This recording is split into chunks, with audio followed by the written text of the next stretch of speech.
안녕하십니까. 초발심작용문 1회차 서길복입니다.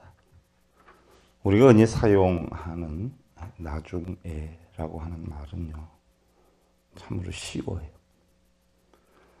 그러나 지나고 나서 정작 그 생각을 실천한다라고 해도 자칫 꽃을 좋아하는 아내를 잃고 나서 산소에 꽃을 바치는가 하면, 아들이 그토록 갖고 싶어하던 축구화를 사고 후에 책상 위에 올려놓게 되는 것처럼요, 의미가 없어져 버린 뒤일 수도 있다는 생각입니다.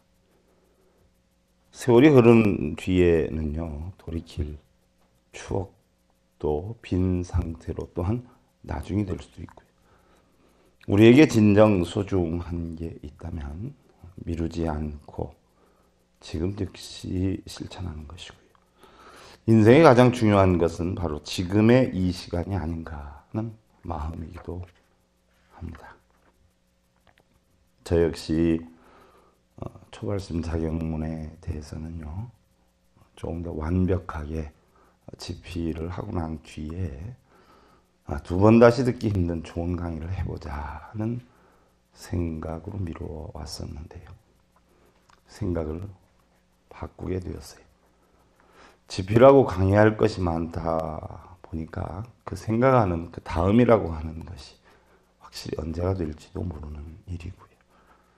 차라리 이번 강의를 통해서 집필의 어떤 계기를 마련해야 되겠다 하는 것이 여러분들과 함께 초발심 작용문을 살펴보는 이런 시간을 갖게 된 것 같아요. 그동안 제가 초발심 작용문에 대해서는 1999년 5월 또는 2012년 4월에 각각 두 번의 집필을 했는데요. 또한 2014년 12월 12일부터 2015년 2월 26일까지 월요일에서 금요일 매일 오후 5시 30분에 청주 BBS 불교방송에서 제가 9년 동안 600강을 했는데요.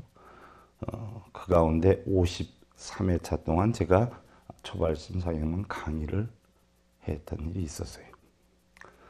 또한 교재는 지난번에 집필했던 것을요, 지난 금년 3월과 6월에 각각 50여 군데 교도소로 보내고 지금 몇 건 남은 것이 없을 거예요. 얼마 없는데 꼭 필요하시다 하시는 분은 연락 주시고요.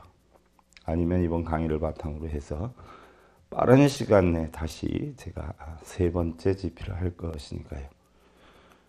우선 초발심 작용문 노트를 하나 만들어서 열심히 메모하면서 들으시고, 집필을 하게 되면 그때 이제 구입하셔서 법문 녹화한 것을 보시면서 공부하셔도 되지 않을까 하는 그런 마음이기도 합니다. 초발심 작용문이라는 것은요, 우리나라 역대 강원에 필수 과목으로 전수되고 있는 불교 공부의 기본서예요. 또한 모든 초심자들을 위한 불교 입문서이기도 하고요. 우리 한국 불교에서는 더없이 소중한 내용으로 구성이 되어 있는데요. 첫째 초발심 작용문이다라고 하면 처음 조자에 출발 발자죠. 스스로 경책하는 글이다. 처음으로 발심한 사람이 수행을 하는 것이고, 또한 스스로 경책하는 글이다. 초발심 작용문이다라고 하는데요. 세 가지가 집결이 돼 있어요. 첫째는 보조국사 진울 스님이 지은 개초심학 입문이죠. 개초심학 입문.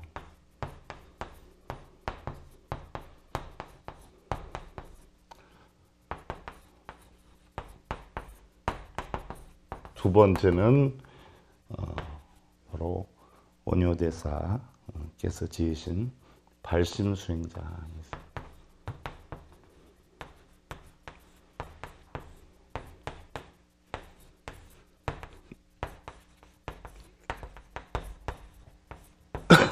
세 번째는 야운선사가 지으신 자경문이죠.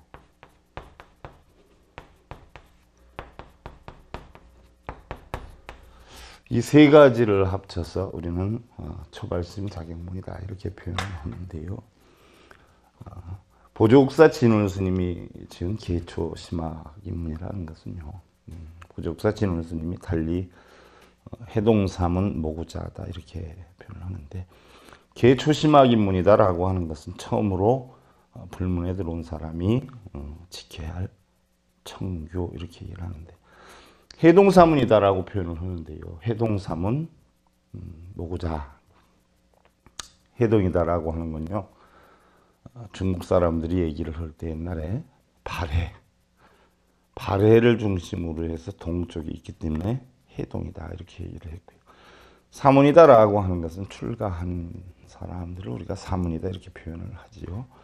그 다음에 모구자다라고 하는 것은 소를 길들이는 사람이다. 바로 견성, 성불을 했기 때문에 모구자로 표현을 했는데, 원래 그 아명은 진울이라 그러죠. 진울. 진울이다라고 하는 것은 뭐예요? 어눌하다는 거예요. 아는 것이 어눌하다, 부족하다, 모자르다. 어려서 굉장히 모자랐던 것 같아요. 말도 더듬고 병도 있었고. 나중에 다시 말씀드리겠지만 어려서 하도 아프다 보니까 그 부모님이 절에 가서 불공기도를 하면서 아기가 낳기만 하면 자식을 절에다 바치겠습니다. 부처님께 바치겠습니다. 해서 다행히 병이 나아서 8살에 바로 불가에 귀의를 해서 출가를 하게 된 분인데요. 보조국사 진울 스님이 승가고시 합격을 했었죠. 그때 사람들이 한없이 많이 몰려와가지고 시험을 보게 됐는데, 그때 승가고시 합격된 사람이 누구냐? 보조국사 진울 스님이었어요. 진울 스님이 시험 보기 전에 사람들한테 이야기를 했어요. 우리가 어차피 불법을 공부해서 세상에 밝혀야 되니까 우리 다 같이 모여서 공부할 수 있는 기회를 가졌으면 어떻겠냐라고 했을 때, 다들 좋다, 좋은 생각이다. 그럼 어디에서 만나면 좋겠냐라고 해서, 시험에 누가 합격이 되든 안 되든 상관없이 우리가 옛날에는 송광산 길상사죠. 이게 변해서 나중에 수선사가 되죠. 조계산 수선사가 되는데, 거기에서 만나서 우리가 수행을 하자 이렇게 얘기가 됐어요. 그래서 다들 좋다라고 했는데, 실제로 그 만나기로 했던 날 나왔던 사람은 2명뿐이 없었다라고 하죠. 그 한 사람이 진울 스님이고 또 한 사람은 진울 스님 상좌지요.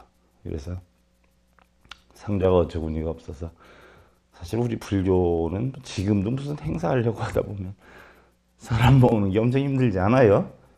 그래서 무슨 행사 때마다 사람 모으는 게 아주 큰 관건이 되는데, 그 당시도 그랬던 것 같아요. 그래서 실제로 2분뿐이 안 나와서 할까 말까 망설이는데, 보조국사 진울 스님이 그래도 하자, 어차피 하기로 했으니까 해서 시작이 된 것이 조계산 수선사, 옛날 송광산 길상사에서 수행을 하기 시작을 했죠.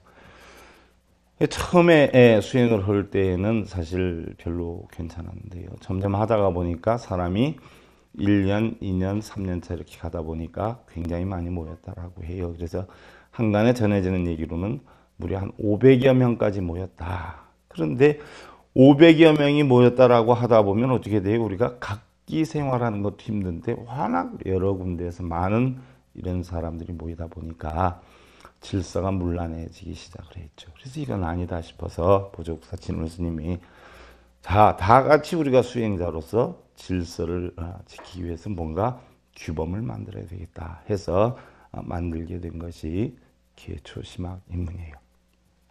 그래서 처음에는 주로 수행자들이 많아서 수행자들이 지켜야 하는 청규, 그래서 행자가 지켜야 할 청규, 하나를 만들어 가지고 움직였는데 바로 행자가 지켜야 할 청규다라고 하는 것은 처음으로 부처님의 법을 배우고자 하는 사람들이 경계해야 될 사항에 대해서 했는데 사람들이 점점 많아지고 또 대중생활을 하는 스님들이 늘어나다 보니까 두 번째로 대중 스님들이 지켜야 할 청규해서 구족계를 받은 스님들이 대중방에서 경계해야 할 사항에 대해서 만들게 되고요. 또 선방에서 선을 하는 스님들이 계시다 보니까 선방 스님들이 지켜야 할 청규다라고 해서 선방에서 지켜야 하는 생활과 규범에 대해서 만들게 됐죠. 그래서 보족사 진울 스님이 지은 계초심학 입문은요.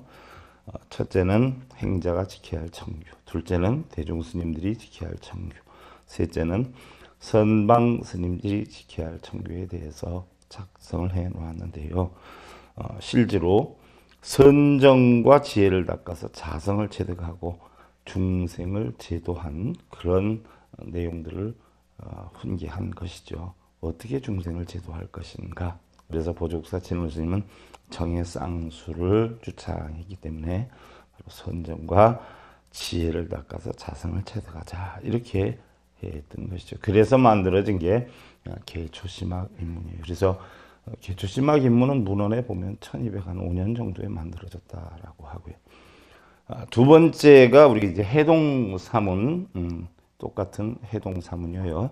원효 스님이 만든 것인데 발심수행장이다라고 해서 바로 발심하여서 수행을 해라 하는 뜻이 되는데요. 근본을 보면 애욕을 버리고 참다운 발심을 해서 수행을 해라 하는 내용이에요. 그래서 발심과 수행이 하나가 되는 그런 내용인데요. 원효 스님은 여러분들 잘 아시다시피 의상 스님하고 거의 쌍벽을 이루죠. 의상대사보다 한 8살 연상이신데요.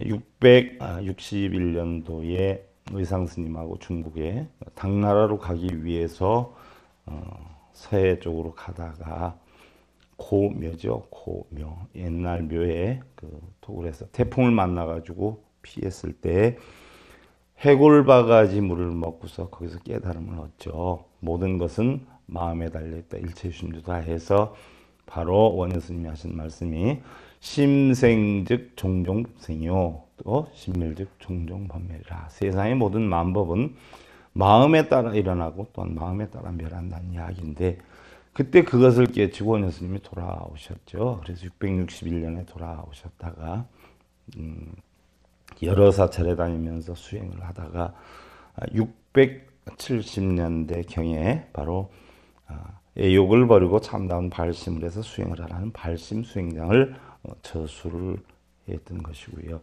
발심 수행장 내용을 보면은 크게 이제 세 단원으로 나누는데 첫째는 애욕을 버려라, 둘째는 참다운 발심을 해라, 그리고 셋째는 수행을 미루지 말아라 하는 데 대한 글을 썼어요. 자, 수행이다라고 하면 여러분들 무엇이 수행일까요? 여러분들 수행을 뭐라고 생각하세요? 그럼 대부분의 사람들은 수행이다라고 뭘 생각하지요? 여러분들 기도하고 절하고 염불하고 독경하고 사경하고 참선하고 이걸 수행으로 하는데요. 물론 그것도 수행의 한 부분이 될 수 있지만요. 진짜로 바른 수행은 뭐냐? 우리 불교에서 얘기하는 참다운 수행은요. 사람다운 사람의 지혜를 닦아서 실천하는 게 수행이에요. 그럼 수행이 절에서만 이루어지는 게 아니죠. 여러분들 가정생활을 하다 보면 어떻게 돼요? 아내의 도리도 있고 남편의 도리도 있고 자식의 도리도 있어요. 그와 같은 할도리, 사람의 도리를 지혜롭게 닦아서 실천하는 거. 이게 수행이죠. 그래서 수행은요, 여러분들 쓰고 읽는 게 아니라 행주자와 어묵동정, 다니거나 앉거나 또 눕거나 걷거나 말하거나 침묵하거나 또 움직이거나 움직이지 않거나 항상 사람다운 사람의 지혜를 닦아서 배워서 터득해서 실천하는 이 자체가 수행이죠. 그래서 첫째는 애욕을 버리고 둘째는 참다운 발심을 하고 셋째는 수행을 미루지 말아라 하는 내용에 대해서 쓴 것이 바로 발심수행장애. 각기 단원에 들어가면 여러분들 구체적으로 할 것이고요. 전체적인 이제 개요에 대해서 말씀드리는 건데, 그다음 이제 세 번째로 야운선사의 자경문이 있죠. 야운선사다라고 하면 일각에 알려져 있는 큰 스님이요. 보편적으로 신라 때 분이 한 분 계시고요. 고려 때 분이 한 분 계세요. 근데 신라 때 그 야운선사는 바로 누구냐? 원효 스님의 상자가 되시는 분이고요. 고려 때 야운선사는 바로 나홍화상의 상자가 되는 분인데, 전반적인 흐름으로 놓고 보면 정확하지가 않았는데 전체적인 흐름이나 편지글을 이용해서 보면 나홍화상의 제자 야운선사가 아니냐라고 우리가 한 90% 이상 비중을 두고 있지요. 그래서 자경문이 만들어진 연대는 1300년대 후반, 조선시대가 성립되기 바로 직전에 만들어진 것이다, 이렇게 표현하는데, 자경문이라는 것은 자기를 경책하는 글이죠. 자기를 경책한다라고 하는 것은 결국은 뭐예요? 항상 몸가짐과 마음가짐을 단속을 한다.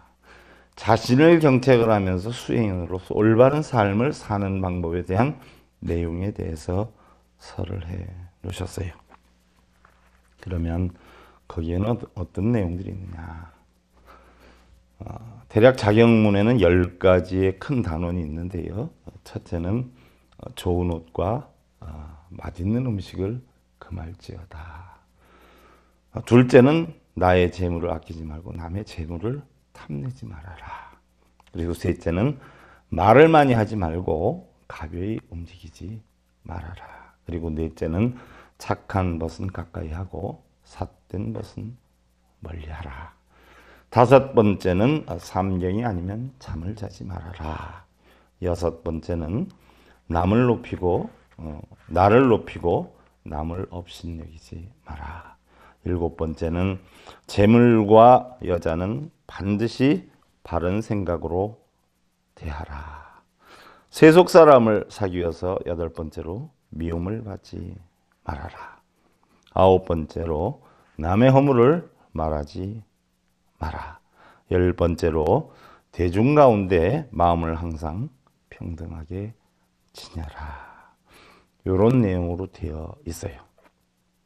그래서 이 세 가지를 합쳐서 우리가 초발심 자경문이다라고 하는데, 그 자경문의 맨 끝부분에 나오는 것이 옥토 승침 최로상이요 금오 출몰 청년광이라.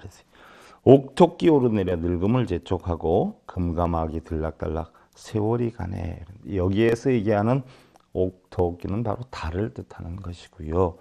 금감하기다라고 하는 것은 바로 해를 뜻하는 것이죠. 그래서 해와 달이 오르락내리락 하면서 늙음을 재촉하고 세월이 간다는 이야기고요. 구명구리 여조로요 혹고 혹영 사석연이로다라고 했어요.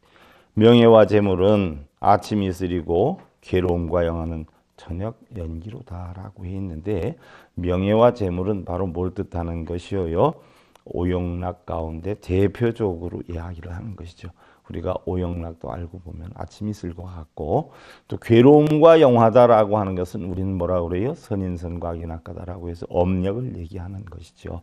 이 업력 또한 알고 보니까 저녁 연기로다 하는 이야기죠. 권여 은근 수선도 하나니 속성불과 재미륜이라라고 해서 간절히 도닦기를 원하노니 어서 부처되어 중성건지라라고 했는데, 우리가 얘기하는 도는 뭘까요? 여러분들 뭘 갖다 도라라고 할까요? 길거리 다니다 보면 도에 대해서 아십니까 하는 분들 굉장히 많대요. 근데 제가 승복 입고 다녀서 그런지 저한테 물어보지 않아요. 도다라고 하는 것은요, 바로 부처님이 깨달은 삼법인 혹은 사법인을 도로 얘기할 수가 있어요. 삼법인이다라고 하는 것은 뭐예요? 재행무상이에요. 재법무하라, 일체계고 열반적정이에요.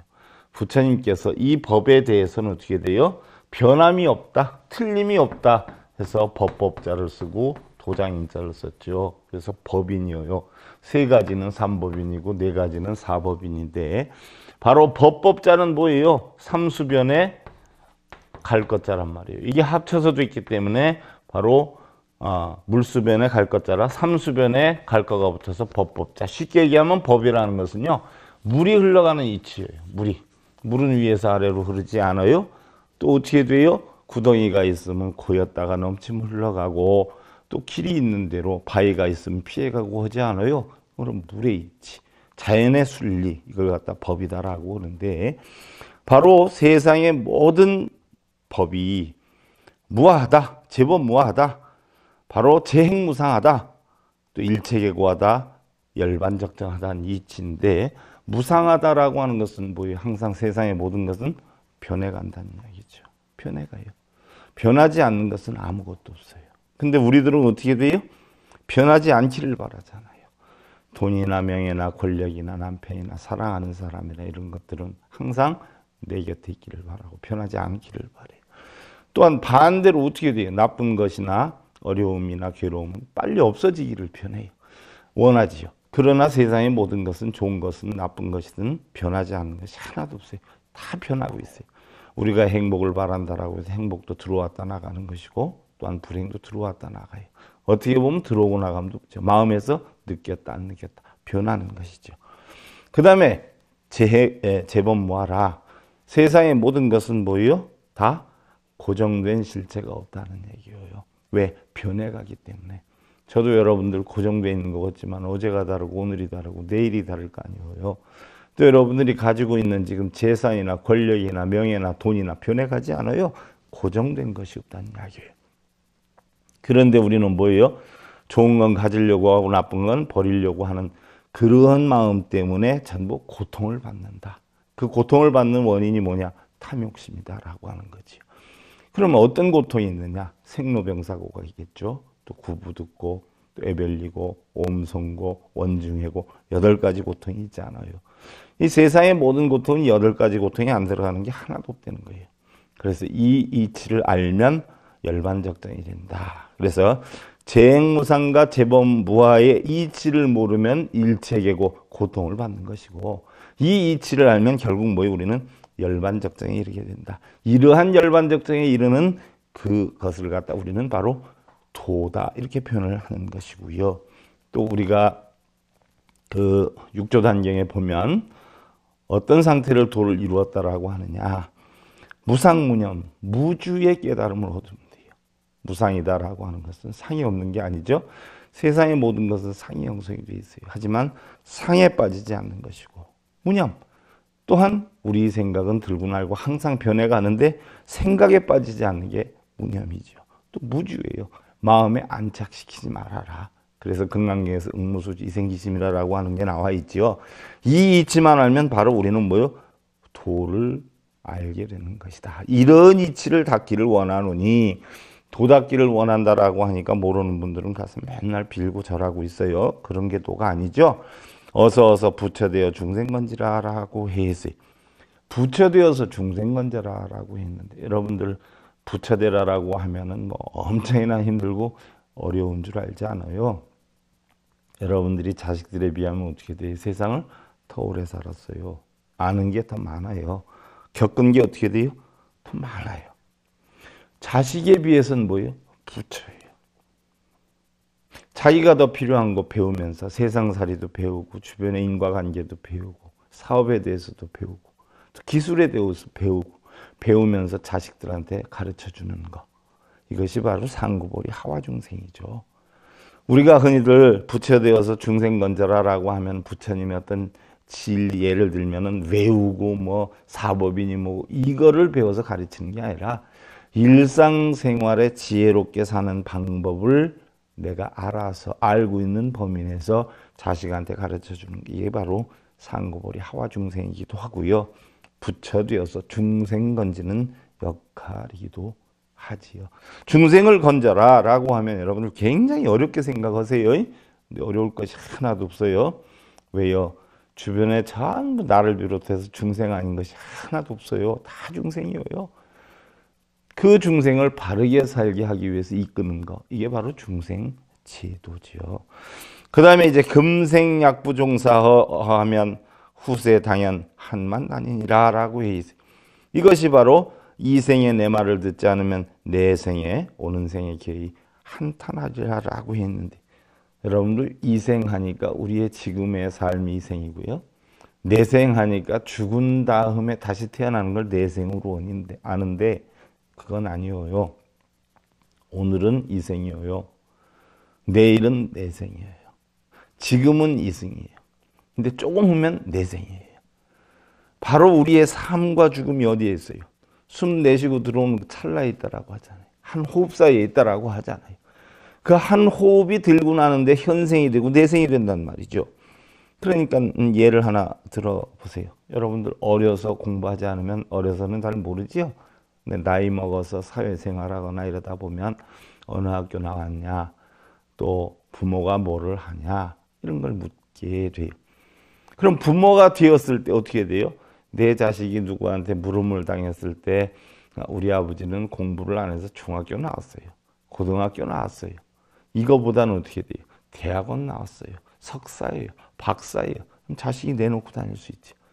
근데 그때 지나서 생각해보면 아무리 후회해도 소용이 없다 하는 얘기. 그럼 우리 삶 모든 것이 그래요. 우리가 이 생에 내 말을 듣지 않으면 바로 도 닦기를 원하니까 어서 빨리 도에 대해서 알아서 중생들 건져라, 바른 삶으로 이끌어라 라고 하는 이런 부분에 대해서 내 말을 듣지 않으면 나중에 후회할 일이 생길 것이다. 이런 이야기가 되는 것이죠. 이러면서 초발심 자격문에 단원이 내려지는데요. 자, 전체적인 흐름을 잠깐 큰 단원에 대해서만 살펴봤어요. 그래서 냉정히 얘기해서 초발심 자격문이다라고 하는 것은요. 보조국사 진울 스님이 바로 뭐요? 개초심학입문을 썼죠. 그래서 요 초자. 그 다음에 원효대사께서 발심수행장을 쓰셨어요. 그래서 여기에서 발심. 그 다음에 야운선사가 자격문을 쓰셨죠. 그래서 자격문 세 글자를 합쳐서 초, 발심, 자격문 이렇게 제목이 되는 것이죠. 자, 여러분들 성스러운 부처님 덕 천지에 있으나 천만 개의 부신들 어이다 표현을 허리. 보이지 않는 룸빈이 향내 이제야 그윽한데 이 성스러움 어찌 작은 일인가. 자, 룸빈이 향내가 뭐를 뜻해요? 부처님 진리의 향기죠. 바로 천상천하 유화독전의 향기예요. 천상천하 유화독전이 뭐지요? 세상에 하늘 위에서나 하늘 아래에서나 내가 홀로 가장 존귀하다. 부처님이 가장 존귀하다라고 하신 말씀이 아니라 우리는 각자 어떻게 돼요? 내가 가장 존귀하다. 내가 바로 주인공이다. 그러니까 행복도 불행도 성공도 실패도 즐거움도 괴로움도 전부 내가 만들어서 내가 받는다. 그러니까 누구한테 빌지 말고 내 스스로 만들어야 된다라고 하는 그 부처님의 가르침, 그 향기, 그게 바로 룸빈이 향내죠. 이제야 극한데 이 성스러움 어찌 작은 일인가. 향초, 잡초 섞였던 마음마당 이제 옥석 가려 보관할 터. 향초다라고 하는 것은 바로 뭐예요? 향내 나는 풀. 잡초는 마구잡이 풀을 뜻하는데 향초는 바로 뭘 뜻해요? 본성, 깨달은 마음을 뜻하고 잡초는 뭘 뜻해요? 중생성을 뜻하게 되는 거죠. 이제 옥석 가려 보관할 터. 농라이상 홍가사 부처님 뜻 길이지만 농라이상 홍가사라고 하는 것이 본래 우리 불자들이 불교 스님들이 입었던 색깔이다. 그래서 농라색이다라고 하는 것은 녹색과 보라색의 중간색이다라고 해요. 그래서 어떻게 보면 우리나라 제주도 감귤색 같은 정도 요색이다라고 하더라고요. 여러분들 지금 남방 불교 가면 남방 불교 스님들이 많이 입고 있잖아요. 그리고 가시아도 홍가시아가 원래는 맞는 것이고요. 이치 누가 알요 우담바라 피는 있지 다시 또 향내대응 흐리리 했는데 우담바라다라고 하면은 여러분들 한동안 뭐 사람들 시끌벅적 했었어요. 어디에서 우담바라가 폈다고. 근데 우담바라가 나중에 알고 보니까 그 과학적으로 입증되는 분들이 가서 조사를 해보니까 물잠자리 알이다 이렇게 판명이 되는데요. 그 우담바라라고 하는 것은요, 여러분들 사전에 보면 뭐 3,000년 만에 한 번 피는 진리의 꽃이다 이렇게 표현을 하는데 실제로 눈에 보이는 형상의 꽃이 아니에요. 그럼 우담바라가 뭘까요? 깨달음의 꽃이에요. 진리의 꽃이에요. 무슨 얘기냐? 3000년의 깨달은 자가 한 명씩 나타날 것이다 라고 하는 뜻이지 실제로 눈에 보이는 형상이 비는 게 아니에요. 여러분들 뭐 부처가 되려면 삼아승직업이 지나야 된다라고 하지만 삼아승직업이라고 하는 것이 한량이 없는 세월을 뜻하는데 달마대사 선관법에서 뭐라고 했어요? 탐욕을 없애는데 1아승직업, 성냄을 없애는데 1아승직업, 어리석음을 없애는데 1아승직업. 그래서 욕계세계, 무색계의 탐진치를 없애는데 3아승직업이 걸린다라고 한 것이지 3아승직업이 지나서 시간상으로만 지나서 부처가 된다는 것은 아니에요. 그러니까 탐진치만 없애기만 하면 뭐예요? 바로 여러분들은 3아승직업이 지나는 것이고 우담바라를 바로 피우게 되는 것이다 라는 이런 것이 다시 향내되어 흐르리 이런데 향내다라고 하는 것은 여러분들 피우는 향이나 꽃의 향기를 나타내는 게 아니에요. 바로 뭐예요?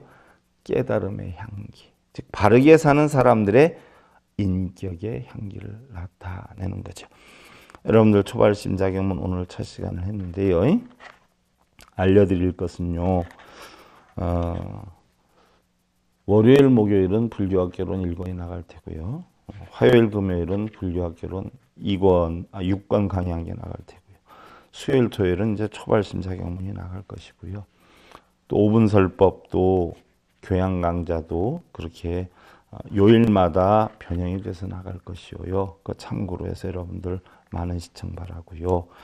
자, 우리 불자님들 자신을 불행하다라고 생각하는 사람은요. 아직도 불행해질 그 여지가 남아 있다라고 해요.